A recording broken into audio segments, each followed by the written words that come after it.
I'm here today to talk about mental health. And before we start talking about mental health, I just wanted to discuss with you a little bit of our organization. So I work for Canadian Mental Health Association of New Brunswick. We were founded in 1918.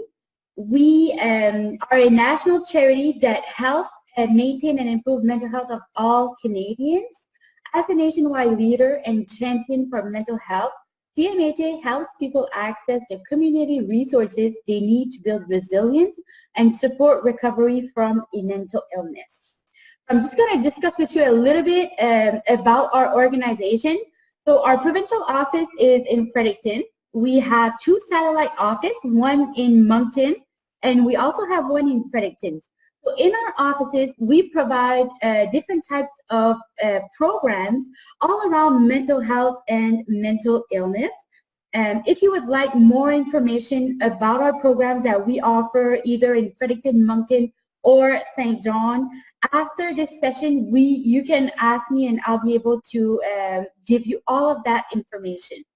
Another thing that we offer here in Moncton is the mental health service. So every Wednesday we have a licensed therapist counselor, and she sees up to 4 clients per morning. All you have to do to access that service is you have to call in the day before, so the Tuesday, which would be today, from 2:30 to 4 to book an appointment to see her the next morning. Okay, so that's a really good service that we started this summer, and it's been going very well. So in our, and then we have community education coordinators, so CECs. They are all located in the rural areas, so they do everything around like mental health and mental illness. So they do presentations, workshops, they advocate, they're part of committees, and they also do different types of support groups. So if you are in the rural area and would like to reach one of them, again, at the end, I can give you their contact information, or you can always look online and find their information there as well. So we have another program called Working Stronger Together. That program is for individual who is living with a mental illness or has a mental health concern and has not been working for over a year and is looking to get back out there and find employment. So we have career counselors that are here to support them, to guide them, help them with their resume, give them the skills that they need in order to work productively in the workforce. So that's also a service that we offer, and again, all of our programs are free of charge. All right, so that's us in a nutshell. If you want more information, again, at the end of this session, I can answer all of your questions. Okay, so let's start. So what is mental health? Okay, mental health is far bigger than the absence of an illness. Okay, according to the World Health Organization, so the WHO, the definition of mental health is as follows. Mental health is defined as a state of well-being in which every individual realizes his or her own potential, can cope with normal stresses of life, can work productively and fruitfully, and is also and is able to make a contribution to their or his community. Yeah, that is mental health.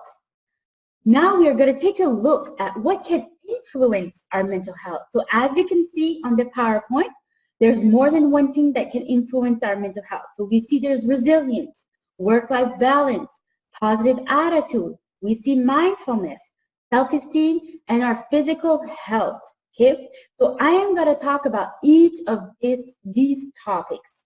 Okay, so the first one is resilience. So what is resilience? Resilience means coping with problems, stress, and other difficult situations. Problems and stress are part of normal life. Resiliency is what helps you look at the situation realistically, take action when you can make changes, letting go of things you can't change, and recognizing the helpful support in your life. Your resiliency toolkit might include skills like problem solving, assertiveness, balancing obligations and expectations, and developing support network. Having a good support network is really, really important. I can't stress that enough. So really, resilience in a nutshell is the ability to bounce back. Okay? You can learn more about these skills online, in books, through community organization, or through your healthcare providers. Set aside time to think about the resiliency tools you already have. This might include skills like structured problem solving or people who can help you during difficult situations. Again, building that support group. Remember to include strategies that have worked for you in the past. Keep your list on hand and use it as a reminder when you need help. It is also a good way to see where you might want to build new skills and support. And resilience, it's really, really important for all of you to know that you need to start building your resilience at a younger age, okay?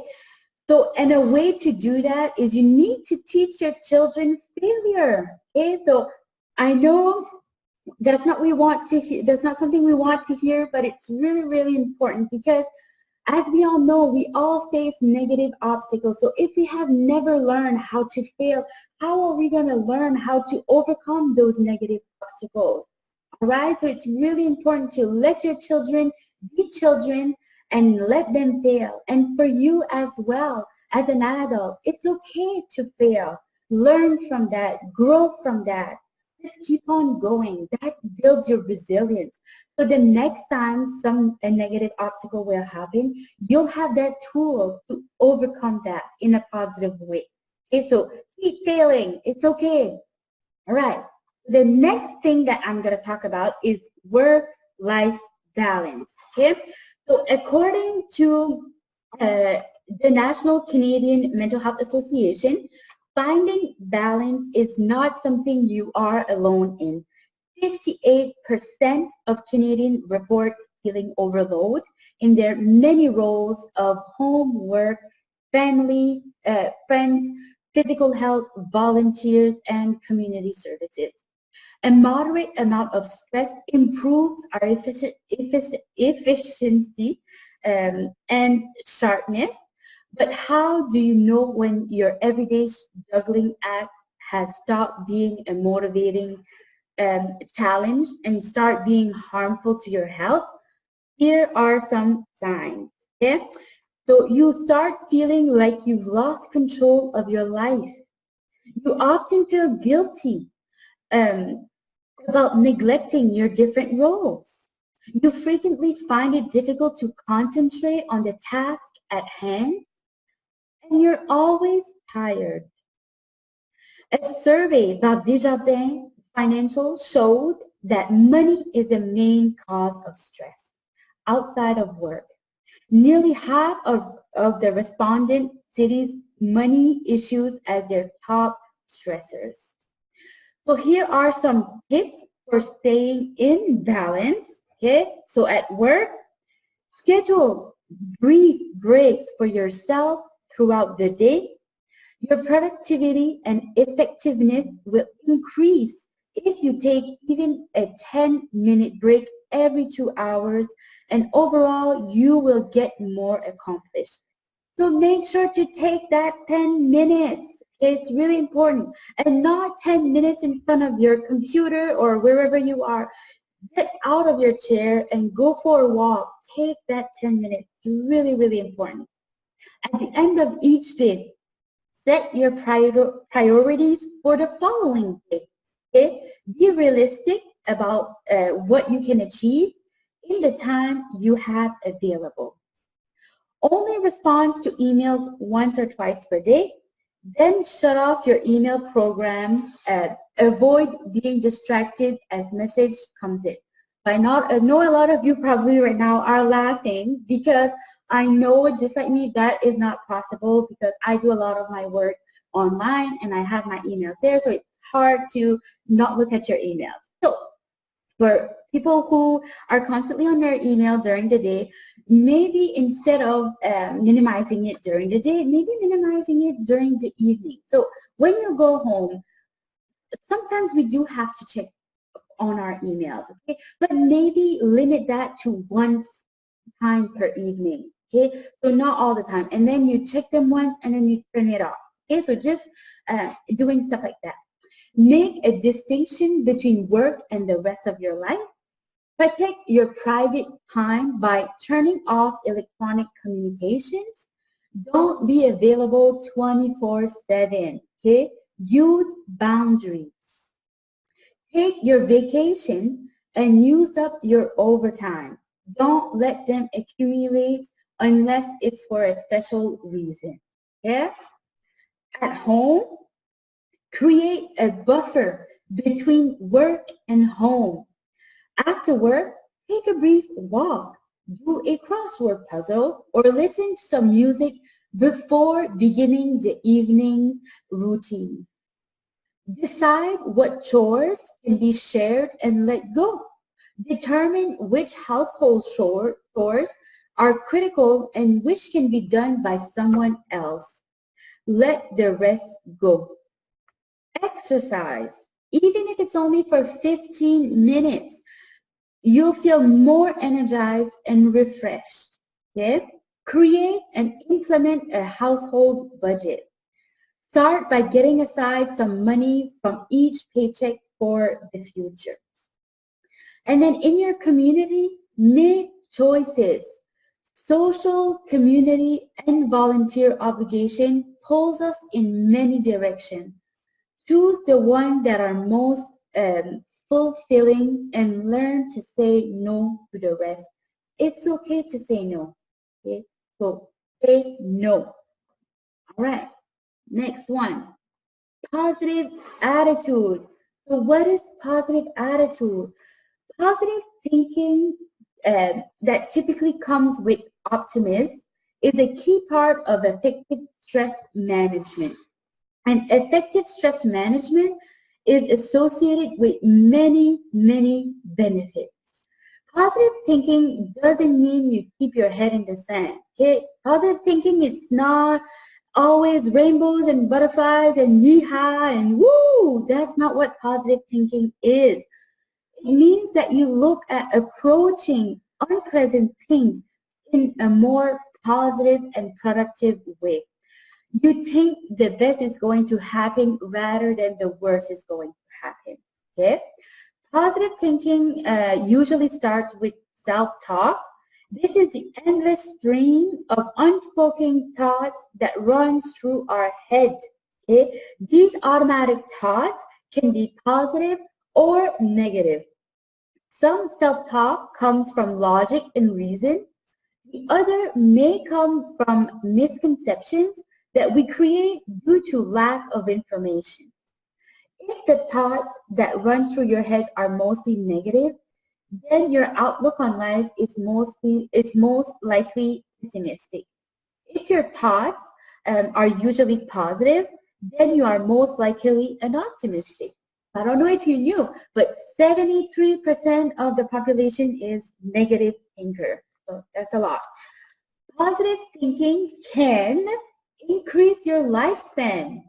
It can lower rate of depression, lower level of distress, provide a greater resistance to the common cold, woohoo, provide you a better psychological and physical well-being, reduce risk of deaths from cardiovascular disease, and better coping skills during hardship at times of stress.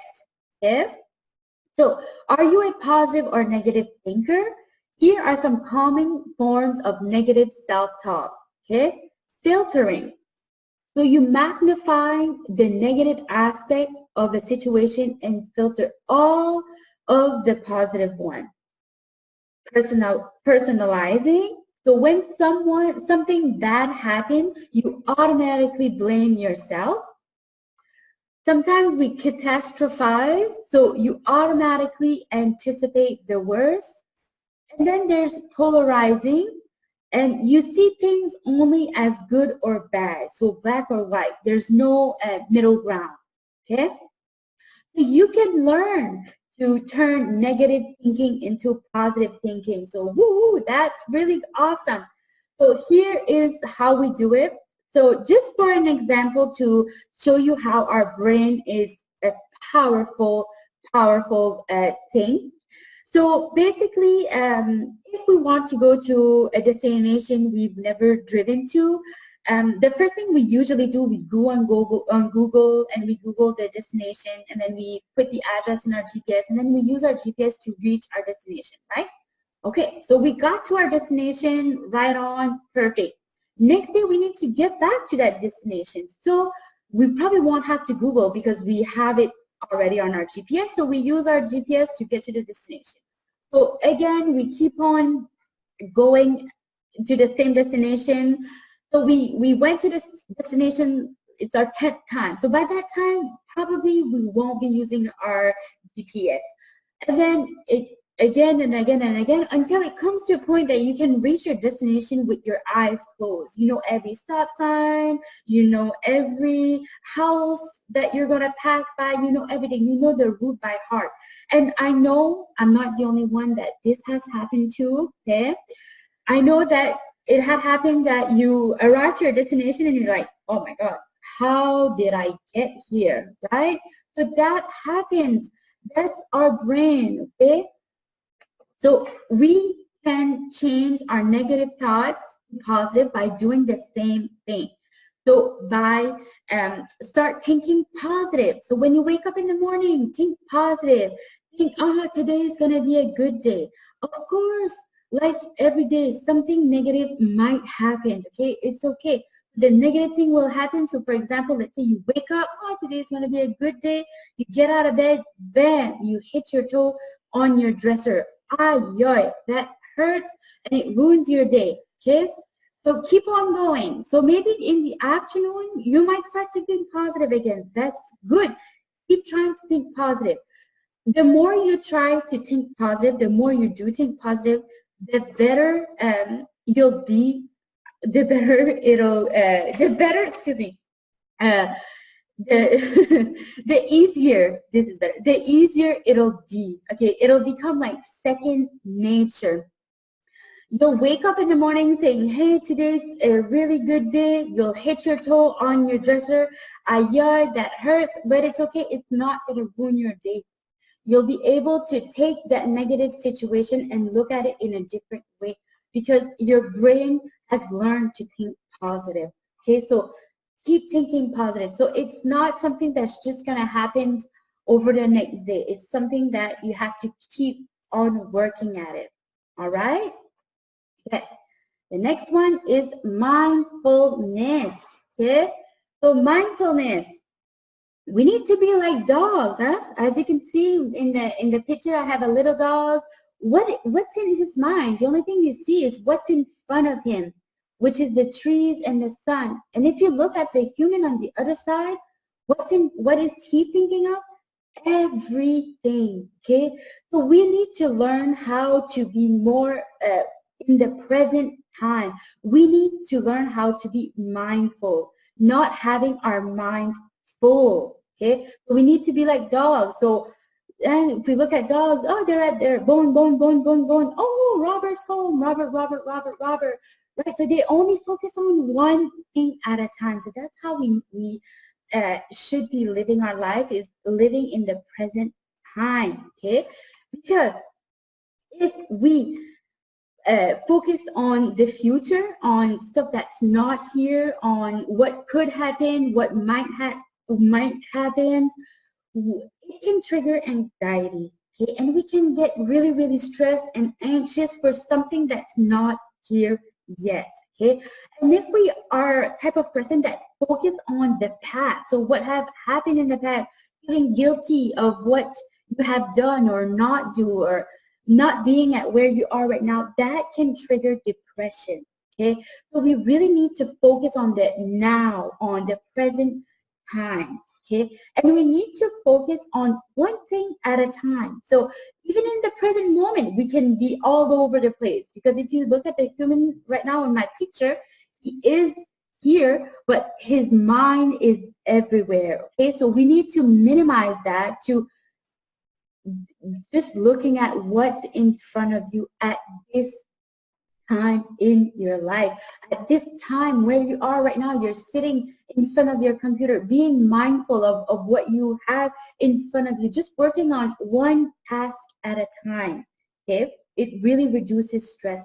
And a way to help with mindfulness, just some tools that you can do is practice yoga. So practicing yoga, it really, really puts you at the present time. Also practicing meditation and breathing exercise. Breathing exercise is really, really good for you. So just being present is really important. All right? Okay. So the next one is self-esteem. So, excuse me. So self-esteem. What is self-esteem? Self-esteem is more than just seeing your good qualities. Okay? It is being able to see all of your abilities and weakness together and accepting them and doing your best with what you have.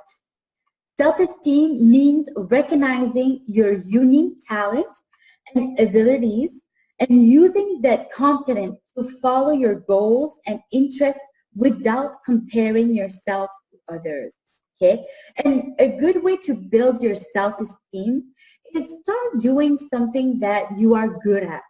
So for example, if there's artists here that's listening, and if it's playing music or painting or whatever, anything, and it's something that you're good at, keep doing it, because you'll feel so much good after seeing what you've accomplished. Okay, so keep practicing stuff that you're good at. It'll really, really boost your self-esteem. Okay, another way to help you boost your self-esteem is assertiveness. So talking to yourself in an assertive way. So waking up in the morning, thinking positive, okay, and then when you arrive to the washroom, you look at yourself in the mirror, telling good stuff about yourself, that you have good hair or beautiful eyes and you're a strong person and you're a confident person, and just keep saying those stuff about you, and it'll really, really make you feel awesome and powerful and ready to conquer the world, okay?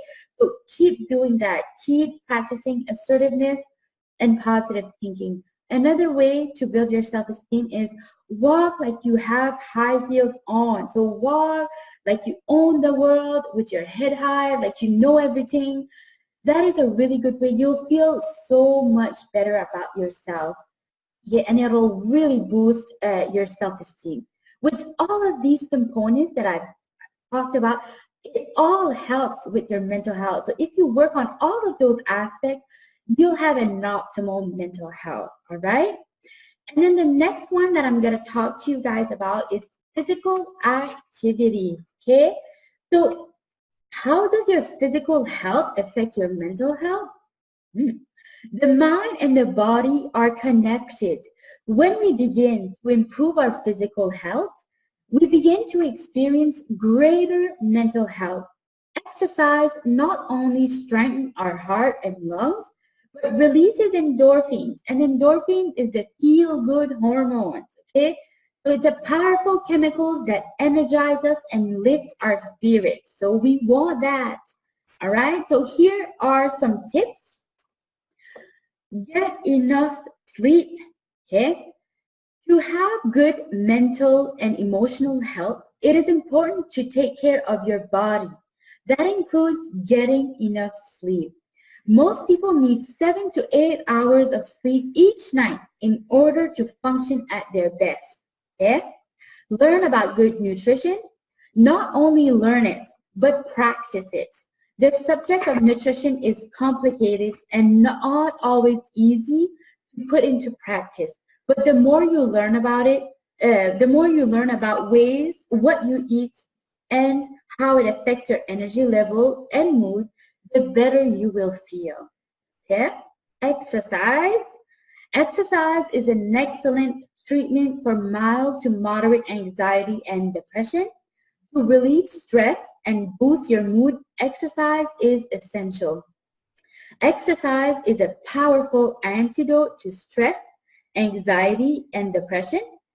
Look at the small ways you can increase activity in your day, like using the stairs, for example.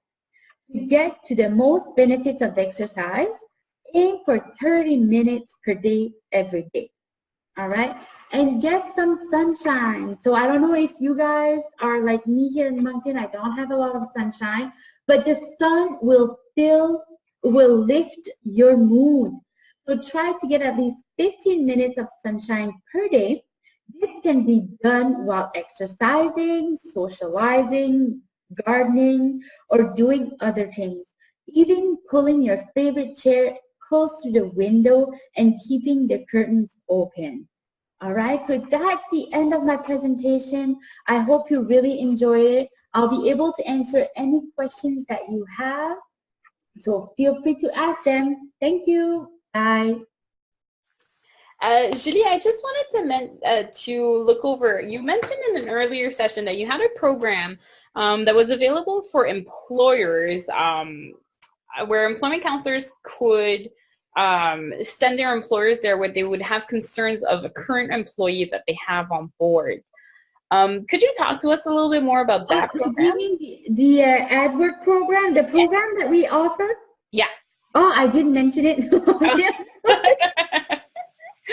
All right. Yes, absolutely. Okay, so we have the Working Stronger Together program, right? That's what you're talking about? Okay. So we have a Working Stronger Together program. That program is designed for people who are struggling with who has mental health concern or who has been diagnosed with a mental illness and having been working for over a year and is ready to go back out there in the work field. So we have a career counselor, and she is able to provide you with the skills and the tools that you need in order to be successful in the workforce. So she helps you create your resume, your cover letter. She helps you with gain skills on your, oh my God, the interview, I'm sorry. So she helps you with the interviews, and she also helps you find employment. So she takes all of your qualities, and she goes out there and she finds you the employment that's right for you.